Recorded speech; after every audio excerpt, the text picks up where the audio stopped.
Welcome to the show where we expose new perspectives on our ever-evolving world through the lenses of various industries, cultures, and backgrounds. Our guests are disruptors, united by a common goal to bring their purpose to life. Whether they're from the commercial world or third sector, from the global north or the global south, expect an inspirational journey that will transform your perspective on just what is possible. My name is Philippa White, and welcome to Thai Unearthed. And we're back with a new season of Thai Unearthed. So what does it take to lead in an unpredictable, fast-changing world, to inspire teams across 20 markets, embrace diversity and stay true to your values while navigating crises like pandemics, wars, and societal inequalities? Welcome to episode 101 of Thai Unearthed. In this episode, I'm thrilled to welcome Fernanda Lopes Larsen, Executive Vice President at Yara International, a Norwegian multinational company delivering crop nutrition solutions to smallholder farmers across the world, her regions being focused on Africa, Asia, and Oceania. She's a global C-suite executive who has more than 20 years' experience in the agricultural, fast-moving goods and pharmaceutical industries, and has been with Yara International since 2012. And her leadership journey has taken her from Brazil to Austria to Singapore and beyond, a path shaped by resilience, curiosity, and a belief that we must aim higher than what others expect of us. We delve into her story from creating opportunities for underrepresented groups in her organization to steering her team through some of the most volatile moments in recent history. We explore how empathy, cultural understanding, and inclusive decision-making, they're not just leadership buzzwords. They're the keys to building trust, unlocking innovation, and creating meaningful change. As Fernanda reminds us, you're not late, you are on time. The process was preparation. This is a conversation filled with wisdom, real-life challenges, and powerful lessons on leading with courage and connection in today's complex world. So, throw on those running shoes or grab that favorite beverage, and let's do this. Hi, Fernanda. Thank you so much for joining me on Thai Unearthed. How are you? Hi, Philippa. Great to be here. I'm fine. So good. Well, tell me, where are you? Because we're on other ends of the planet. For our listeners who are listening, and I do speak to people literally all over the world, paint a picture for us, please. Yes. So I am speaking from Singapore. That's where I live. That's where I'm based. I've been living here for almost 4 years now. For those who don't know me, my name is Fernanda Lopes Larsen. I am Brazilian, born and raised. I'm also a British citizen by naturalization, but as you can hear, I don't have a British accent. And right now living in Singapore, but I have lived in, I think, 6 countries to date, mostly in Europe, and then of course Brazil, and now Asia, Singapore. So wow. I left Brazil 25 years ago to pursue my master's studies, and 25 years later, I still haven't made it back home. I'm still exploring the world. Oh, amazing. So perhaps you can just talk to us then about your life and, where you're working and the journey that got you there. I currently work for a Norwegian company. So it's a Norwegian multinational. It's called Yara. So we produce or manufacture crop nutrition solutions, so fertilizers, biostimulants, biological products. And I am one of the regional EVPs, so executive vice presidents. So I lead region Africa and Asia Pacific. So it's basically Africa, Asia, and Oceania. So we call it a region, but it's basically 3 continents. Yes, it's huge. So I'm part of the management of the company. And I've been in this position for 4 years now. And my region, we are about 2,000 people across 20 markets in those 3 continents. What do we do? We manufacture, we distribute and sell those crop nutrition solutions across the 3 continents, mostly to smallholder farmers and really small retailers. So those are my customers. And I don't know if you know, but most of the food that we eat in the world are actually produced by smallholder farmers. So farmers, they have really, really tiny plots of land. Some of them are subsistence farmers. So those are my customers. So it's business, but at the same time, you feel like you're helping the world. Yeah, like you're working with families. Literally, like you see how your products, your solutions can change their lives, right? So when they get better yield, when they produce more food, they have more money, they can send their kids to school, build an extension in their houses. So it's quite fulfilling. Prior to that job, I would say the first part of my career, I was in a different industry. I was in a different sector. So I worked in FMCG. So first at Procter & Gamble, and then later the consumer healthcare division of GlaxoSmithKline. So I always say the first 12 years of my career, I was in consumer facing industries. And then in this second part of my career, I work in process chemical industry. And then you asked about the journey that got me here. So I think I asked that myself, like what have I done over the past years that placed me exactly in this moment here right now in Singapore, having this conversation with you. And I think the journey was never planned. To be honest, I was very young when I left Brazil. I was in my 20s. I wanted an adventure. I wanted to explore the world and see what existed beyond Brazil. I think the only master plan that I had was to actually try to study abroad, so do my master's degree abroad, which I did. So I had finished my bachelor's in Brazil, and then I wanted to do a master's degree abroad. And I did that in Austria. And then the idea was to, like I said, the master plan was to go back to Brazil after that. And I never managed. So I managed the master's, but I never managed the return home. And I think that, like I said, I don't think I strictly planned every single step of my journey, but I think there were, values or principles that I stuck to or stuck by that helped me, right, get where I am now, I think. If I could summarize them in a sentence, I would say that what got me here was more the ability to wish more for myself, and never settle for what others were willing to give me, but rather go for the things that I thought I had the competence to do.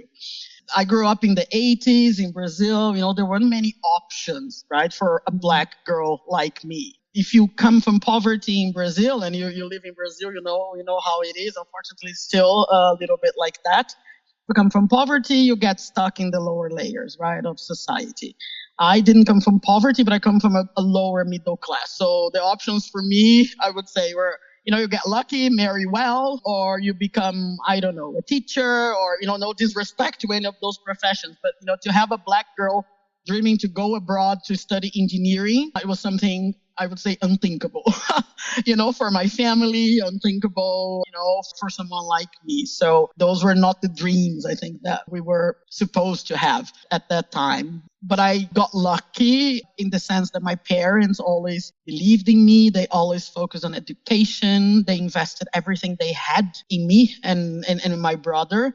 And I think it was that combination, right? Their investment and my stubbornness and desire to do more in my life that actually got me here today. So it's been a long journey, and I'm very grateful for that investment that my parents did in me. Plus believing that I could do more, that I could be more. And isn't it incredible how if you plant those seeds in any young person and give them the space to be able to fill it, what is possible?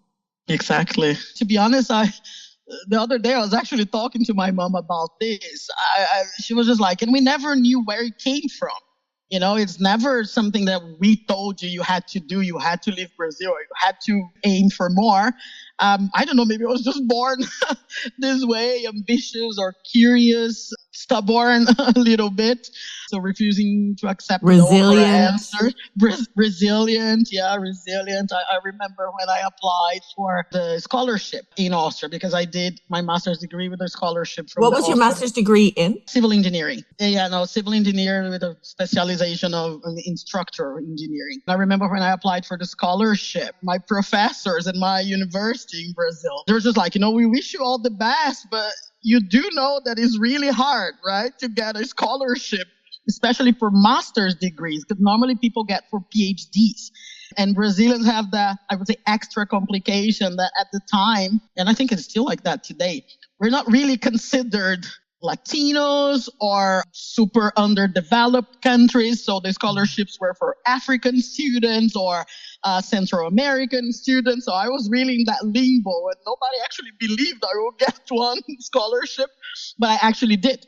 And, that enabled me to go and complete my studies. And yeah, I'm here today. So, should always try, right? So I told my professor at the time, I already have the no. So the only thing that can change is maybe I'll get a yes. Oh, wow. So, God. And I mean, listening to you and thinking back to our conversation that we had, a few months ago, and we were reflecting on your COVID experience and just how, for everyone, it was frenetic. It was hard. It was so challenging. But on top of all of that, obviously, you're running a global company, on the management team of a global company that was fraught with so many challenges during that time. I'm listening to these values and just what sort of your makeup and what makes you you and how you've taken so much of that into your work. And I just wonder if you can talk about that. Sort of what did you learn about yourself, perhaps professionally and personally during that time, or did it just get the best of you? It was hard, I know, but like you said, COVID was tough, right? It was tough for everybody in this world.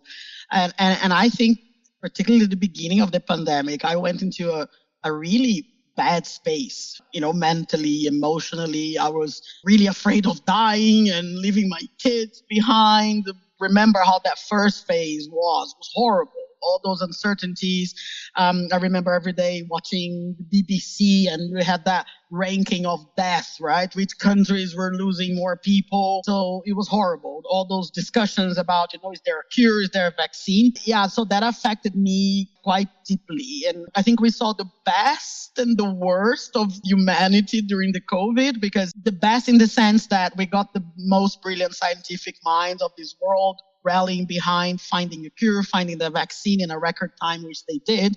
But then we saw the worst of the world when, if you recall, how the distribution of those vaccines was, right? There was no unity, every country fending for themselves, Africa completely abandoned in that vaccine race. So, all that somehow affected me, because then I started leading Africa, and it was so sad to hear the stories of my own employees, right, not being able to access vaccine.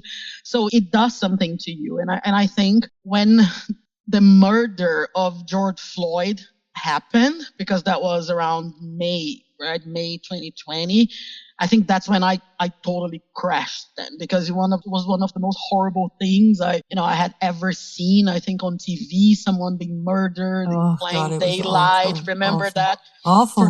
For the whole world to see.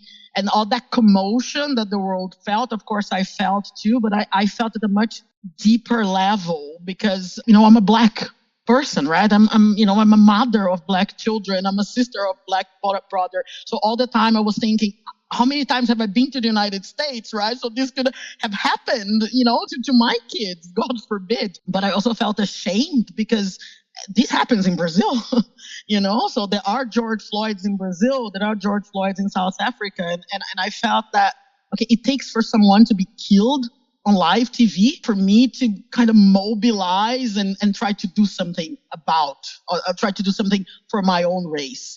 So that was a really wake up call for me in terms of racial awareness or racial activism. And I found a lot of purpose through that by creating a program in Yara for Black talents. Talk to us about that. Exactly. So it was, I think it's still one of the few that you have in Scandinavia. And we're really, really proud of that program where we're elevating Black voices and putting the Black employees of Yara through leadership training, career development activities. So I think to date we have had more than 80 or 100, I don't know, even leaders going through that program. And then you see the results, people moving up, people applying for jobs outside of Africa. So, it's super, super fulfilling. So I think, personally, I learned a few things in the pandemic. So I think the first one is that I cannot control everything, right? Even if I followed all the measures, all the regulations, my life or my health was still depending on others following the rules as well. But in that pandemic chaos, I also found, I would say, a calling to break or to continue trying to break racial barriers, to push for more equity in the workplace. As a friend of mine likes to say, the one that co-created this initiative with me, she said, we need to make sure that George Floyd did not die in vain. So she's American, so it's really close to her heart too. So, and that's why we keep pushing this program. And professionally, I think it changed all of us also, as leaders. I think it took our leadership to a different level. So I feel my job description kind of went beyond growing the business, especially if you are in this part of the world. I mean, not necessarily Singapore, but Southeast Asia. Many of the employees in my organization, Yara was the only lifeline that they had, because in their countries, the health systems had crumbled, and we were the ones, that they turned to in moments of need. I had calls in the middle of the night trying to fight those, what was the name, respirators, or exactly, right, that help people when they caught COVID. So I think it took empathy levels to new heights for many leaders. And I think you really understand through a crisis what is to lead, right? That lead is really to serve, and sometimes you're serving your company, sometimes you're serving your business. But I think during COVID, we saw that, we were serving our employees. Right. And they were the only ones sometimes that they could count. We were the only ones that they could count on. It was very transformational, a very transformational experience, I would say. I think you touched on just a thing that I just wanted to point out, how in leadership, you just can't control everything. In the world that we're living in, I mean, there's the VUCA description, but, it's incredibly uncertain and ambiguous and just constantly changing. And people who like safety and like things to be the same and aren't really that flexible because they just quite like things being a constant. And I think COVID for sure blew that out of the water completely. But I think COVID is just yet another example of what the world is facing now and will face into the future. And I just wonder, because you've really been at the heart of these challenges that, and also just with how the world is changing from a climate change point of view. I mean, you guys are at the front end of all of this, working with smallholder farmers. So from the context of the world that you're working in, the type of company that you're on the management team of, what advice do you have for leaders when it comes to resilience and responding to all of this uncertainty? A little bit like the realization that I had personally during COVID, accept that you cannot and you will not be able to control everything or to know everything. You have to develop a flexible mindset to understand that the strategies, the plans, the roadmaps, or whatever it is that you create will only last until the world changes again. Since I've been in this job, which is 4 years now, we had a global pandemic, the war in Ukraine that severely impacted our business. I think Yara is one of the most impacted companies, right? Because to make fertilizers, you need a lot of gas and you need raw materials that mostly used to come from Russia and Belarus. So you can imagine the level of disruption that is created in our business. There was a coup d'etat in Myanmar that we had to deal with as well on this part of the world. Conflict in the Middle East that affects global logistics completely. So nothing has ever been normal. In the 4 years that you've been 4 years, there's, no breather. Like it's one after the other. So nothing is normal anymore. I don't think anything will be normal ever again. So when people talk about the new normal, this is actually true. It's a completely different new reality that we're living now. So I think that, demonstrating agility, flexibility when you're leading, it's essential, right? Yeah, for people who like order and plans and flawless structure, that is a tough exercise. That is really, really difficult. But the only way I think to lead through these times, is accepting that nothing is going to stay as it is. And sometimes, you have a bit of peace for 1 year and then something mega happens again. I feel like you've developed so many of these competencies over the course. I mean, also growing up in Brazil, coming from the background that you've come from, the fact that you've pushed through so many boundaries and just keep pushing and keep pushing. You're like, no, I'm not stopping. And you said, I feel like it's a part of your alma, your soul, this resilience. But not everybody has had that type of upbringing. And so for people who haven't had that kind of upbringing, so people who have come from more perhaps conventional or safer cultures of where they have grown up, where things have just worked and things have been pretty consistent as far as life experiences. And I just wonder, for those people who would be working with you on your team, or the people that you haven't, that you're getting in contact with, what are the types of conversations, or how do you train for these types of competencies? That's a tough question. I think as a leader, it starts by being there, right? And my team is a mix of those individuals who, like me, grew up in a bit in chaos, right? I grew up in Brazil in the 80s. I remember the economy, the inflation of 80%. Dictatorship, 80% a day inflation. I remember my mom queuing up for 3 hours to buy meat, because suddenly there was no meat. And you know how catastrophic that is for Brazilians, right? To not have meat. And I have South Africans in my team, Lebanese. So people, who grew up with that constant flux of change and that kind of trains you. And then I have people who come from, calmer backgrounds. I don't know if I give any specific advice, but I try to be there for them, right? Yeah. So be present and try to break down things for them, basically create a safe space where they can raise their concerns, their fears to me. Yeah. I believe a lot in giving feedback as well. It's, I always say feedback is a right, that we all have. So I want my leaders to learn, to experiment, to fail and to grow, but they always should have feedback. And I try to do that quite a lot, constructively and in a, I would say, safe space, in a safe way. Because most of the times what I see in leaders is that, they don't really understand how they come across. They don't really understand how others are perceiving them, particularly in a region like mine, where I think the other day we were counting, it's like over 42 nationalities or something. So it's a Babel Tower, like it's 3 continents, right? So you have everything. You have super poor countries and you have Australia, New Zealand, right? So it's complete madness in terms of culture. So I make sure that I'm always enabling them with feedback, with sometimes training to understand the cultural intricacies of Asia, bringing people together, creating bonding experience for Asians to meet Africans, to meet Australians and Kiwis, right? So that we create this unity, but at the same time, still keeping the individuality, right? So I don't think everybody has to be the same. We're all different people, and it's good to be different. So I believe in difference. I think it's a great strength, but to create mutual understanding, I think that is important. That is such a great learning. Yeah, to hear the differences, but to create that mutual understanding, that common humanity, right? Exactly. The things that we are different, and let's hero that. But we also have a lot in common.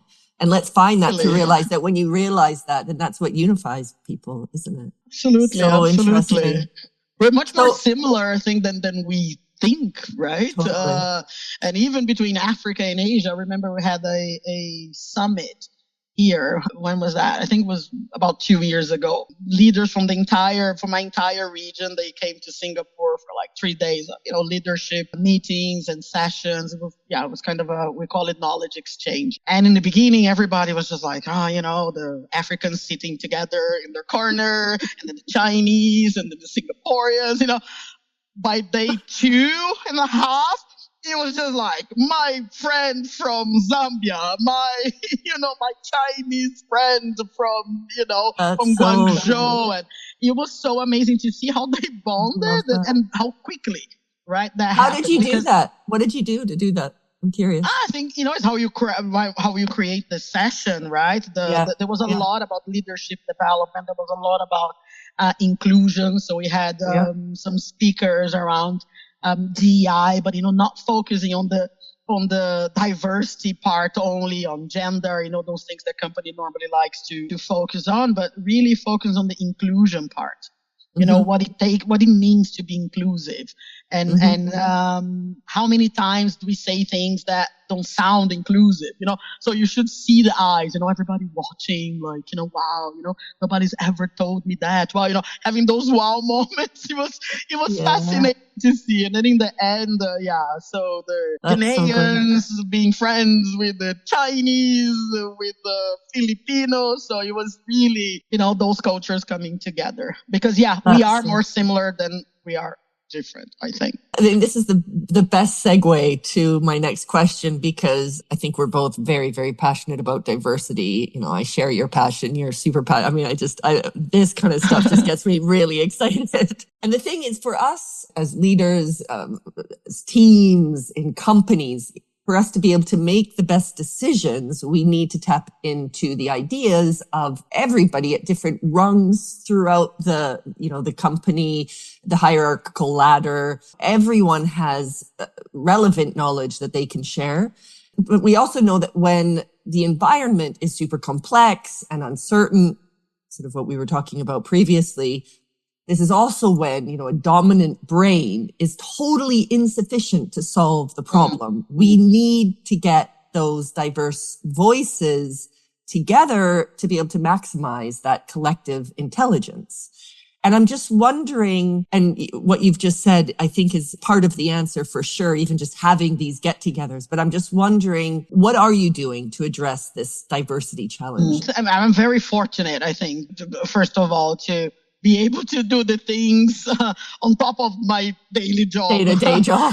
The day-to-day job, exactly, right? To be this champion for DEI, as we call it in Yara, diversity, equity, and inclusion. Because I do think we're doing great things. I know I'm biased, but I honestly believe that we are doing great things, and we are seeing results, like I said, about the Black Talent Initiative. So our program in Yara, I would say, is very comprehensive. Of course, we focus on gender. Gender seems to be the starting point for most companies because it is still a relevant issue in the workplace. But we do address other areas of intersectionality. And I think that's where it's super important to cover more than just gender. So today we have programs that support Black employees. We have a specific program for female agronomists. For example, they face mega challenges in the field. When you send a female agronomist to the field in India or in Indonesia, very conservative, very traditional countries, there are other things, right, that you need to think about to be able that these female are, first, they're safe, and second, that they can actually thrive and grow as well. We have programs for the LGBTQ community. We sponsor affinity groups, right? So diverse is not only a grassroots thing, but we have groups that are funded, that are sponsored and led by people who have the lived experiences, right? I think that is super, super important. So the Black Talent Initiative is led by Black employees. The leaders of the LGBTQ resource group, they are members of the LGBTQ community, and so on and so on. And this focus on intersectionality, I think, is super important because, like I say, every day when I wake up, I am a Black woman. I'm not just a woman. I am a Black woman. It comes together. I cannot, and I would not, even if I could, switch off the Black part or the female part. So you get the whole package. You get the gender, you get the African heritage, you get the Brazilian culture, you get my history, because that's what makes me, right? So programs that focus, I think, only on one area, they are incomplete because people feel unaddressed. Right? Because I'm more than gender, right? Or I'm more than sexual orientation. So I think this intersectionality is what makes us very unique, I think, in our program. And I branded this the 3 I's. So I think in Yara, we also have intention, we have involvement, and inclusion. So intention starts with the CEO, right? I mean, from day one, when he came I think 9 years ago, he was very firm about the focus. So it was that clear tone from the top, unapologetically making already moves in his management team to ensure that, this is a priority for me. And this is what Yara is going to be. We set KPIs at the corporate level. We track those KPIs. We hold the leaders accountable, HR accountable, and so on. Then, of course, there's the inclusion part that we talked a bit, where you need to design interventions, to make people feel part, right, of this company. You have to highlight people's contributions. You need to use inclusive language, for example, now on holidays, right, or Christmas holidays. Yes. So we're very careful to say, Merry Christmas. I'm in Asia. Half of the people in Singapore are Buddhists. They may not even be celebrating, right, Christmas. So how hard it is just to say Happy Holidays. Happy Holidays. Right? Or happy break, or, it doesn't cost anything to use inclusive language. So we pay a lot of attention to that aspect as well. So that was more like on the inclusion part. But then, of course, on the involvement part is really about those ERGs, as we call the employee resource groups, because we believe so much into that strategy, because these ERGs, they help a dual purpose. ERGs, what are ERGs? Employee resource group. Employee resource groups. So they help shed light on the issues, right, that some communities are facing. And I might not have a clue, right? It's not because I'm a woman and Black and, I tick a lot of boxes of the, the DEI spectrum, but it doesn't mean that I understand every issue. I don't know what it is to be Arab in France, right? I believe there are similarities in the experience, but there are things that are totally unique probably to the Arab community. So they have the lived experience. So they are the ones that I would say are better positioned to lead the cause forward. So you need those ERGs because they give you visibility of what the issues are. And also they are a safe space, right, for employees to go and talk about what is important to them, talk about the issues, the things that matter to them. So we are a really, really strong believer in this. And since we started, particularly after the Black Talent Initiative, there are lots of those ERGs now. And that's exactly what we want. Of course, you cannot, maybe you can, but we haven't done that yet, to capture everything through KPIs, etc. But that's not the purpose also. It's really to create those spaces where people can be themselves. When we last spoke on the phone, you said something, and I just wanted to see if you could explain it a little bit more. You said that transformation isn't just looking at the business and sustainability and crisis. The leadership piece also needs to change. And I just wonder what you mean by that. In what way does leadership need to change? I consider myself privileged, to work for a company where I can do all those cool things. DEI, we have a very, very strong sustainability agenda or sustainability strategy also. The narrative in the corporate world is still very conservative. In every industry that you look, some industries more, some industry less, but it's still, right, that idea of you go there, you are the big boss and you are there only to grow the business and, forget the human side. So, and that's what I mean when I say, the leadership narrative, I think in companies or in the corporate world, in my view, still needs to change, still has some way to go. Because leadership for me is what enables change to happen. You can have the best strategy, the best plans, but without that glue, because for me leadership is the glue, that binds everything together. Business with strategy, with people, with transformation. And I see so many business creating great strategies that have fantastic ambitions, targets. They want to facilitate the green transition and that's all noble and I think necessary. But then if you ask them, okay, but what kind of leaders do you have to take this forward? Right? Because we talked about VUCA and everything is different now. It's different. It's hard to lead a business to a green transition. Do we have the creative leaders who are flexible enough in their mindset to change, to think differently, to, create different environments, to lead in uncertainty? Do you have courageous leaders who, for example, are going to take the difficult conversations with CFOs, with investors, with shareholders, when the things that you're working on may not be profitable yet, right? Because this whole transition is, has a long-term horizon. But do you have the leaders that are willing to, sometimes stand alone in the front line when all other companies, maybe not all other companies, but many companies are backtracking? Right? In their commitments, I got too tough. Now, I got pressure from investors. Now, I need to stop investing in the transition, in the green transition. So how are we cultivating the leaders that are going to drive this transition? Because you need the flexibility, you need the agility, you need the courage. Those conversations are super hard. It's so interesting to hear this from someone who is in your position with your background, what you're seeing every single day. This is what I talk about with the work that I do. And I talk a lot about how the future are these, what used to be called soft skills. And I just think they're not soft skills. They're like the critical power skills that if your people don't have them, you don't have a future of a company. And I just wonder you said them, sort of flexibility. What would you say are like the top 5 or, what are the key skills that you think are absolutely fundamental now? Good question. For me, flexibility in the thinking, curiosity, because you need smart solutions, agility, courage, because it's not easy, right? I see those discussions both from being the leader of a business unit and also as a board member, right? Because I also have board positions and, we see those projects being presented. It's super tough, to stand there and defend, why you're going to put money, I don't know, in a project that probably has a lower return than some other project that, is not so green, right? So those are really, really difficult decisions. And the ability to get people behind you. I don't know how to define that in one word. Charisma. I mean, to empathy, rally. I guess. Empathy to then they understand you, to then get them to get behind you.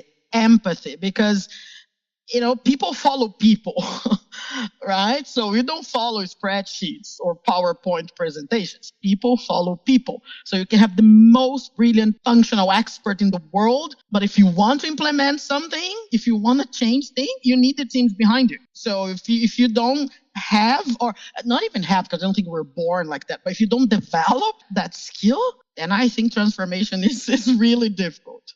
Yeah, so I would say those 5. Yeah, fascinating. Right? It's so interesting because another thing that I talk a lot about in the speaking that I do, and so much of this comes down to connection and belonging. People don't connect to spreadsheets. They don't connect to P&L statements and, money and making more money. That's not what people wake up in the morning and, get to their screen or get to the office and feel really excited about that. They connect to people that they're working with and they feel a part of an overall mission and they feel active actors in making whatever it is happen. Exactly.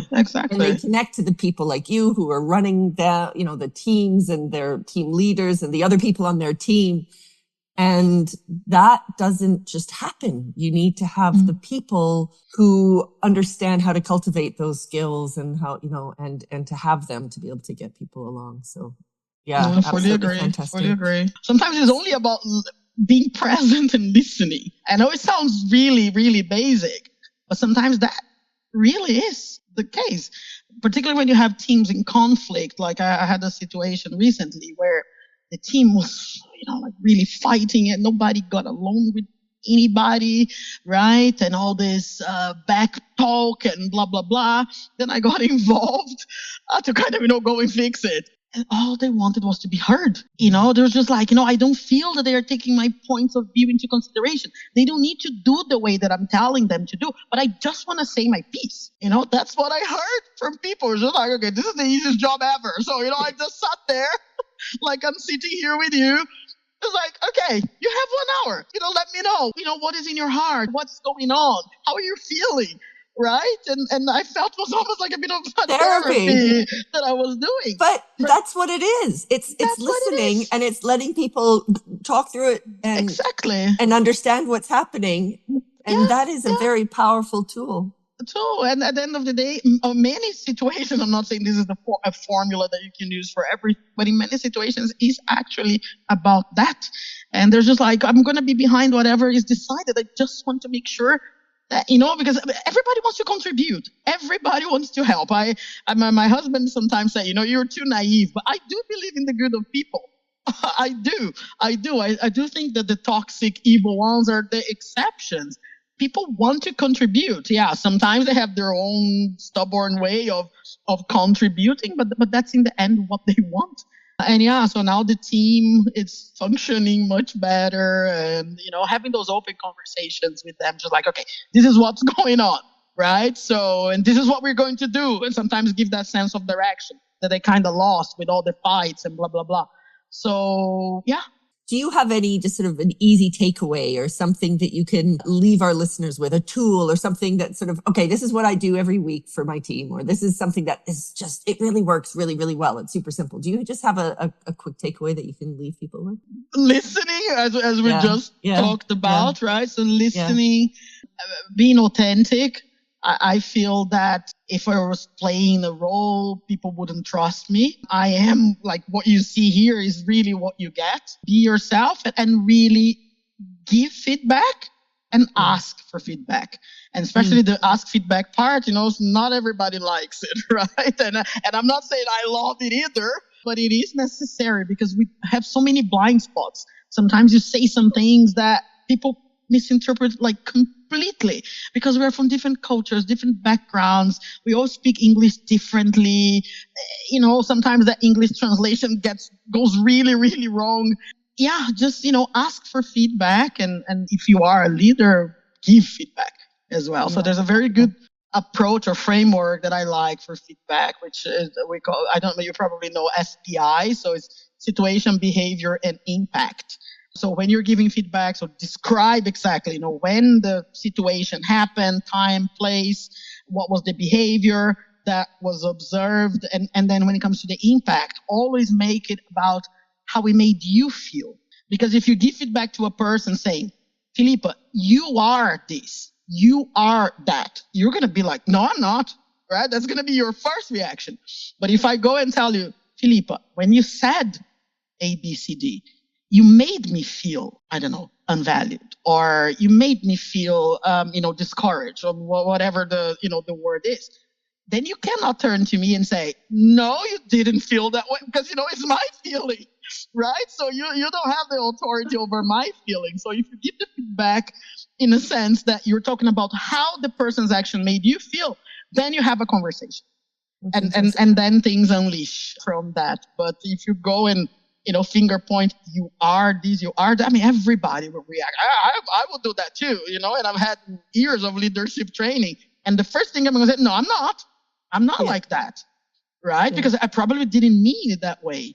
So feedback is an art. It is an art, and I love that. And I think that is a perfect takeaway. Do you have a favorite quote that you have that sort of sums up what we've talked about today? Yeah, I have a favorite quote. If it sums up everything, I don't know. But what's your favorite quote? Yeah, I heard that the other day, so it really, struck me, and it kind of immediately became one of my favorite quotes. So it's a friend from Nigeria that sent me that. So the quote is, "You're not late, you are on time. The process was preparation. Your journey doesn't have to look like anyone else's, and often will not match the timeline that you created. Less shame and judgment, more breath, compassion, and acceptance. Now you are ready." Oh, I like that. I love that. I like that. It's really, really nice, because I think sometimes we're chasing something that we imagine that our life should be, some timelines. I should be promoted by this age after this assignment, blah, blah, blah. And you know what? It doesn't matter. So the timelines are never going to match, but you are ready now. The now is the now. That's what matters. Now is the now. And I think, oh God, I'm actually posting something on LinkedIn today, which is just some thoughts, but it's basically around this, how, the journey is sometimes messy. It's never linear. Never. And, jump before you're ready.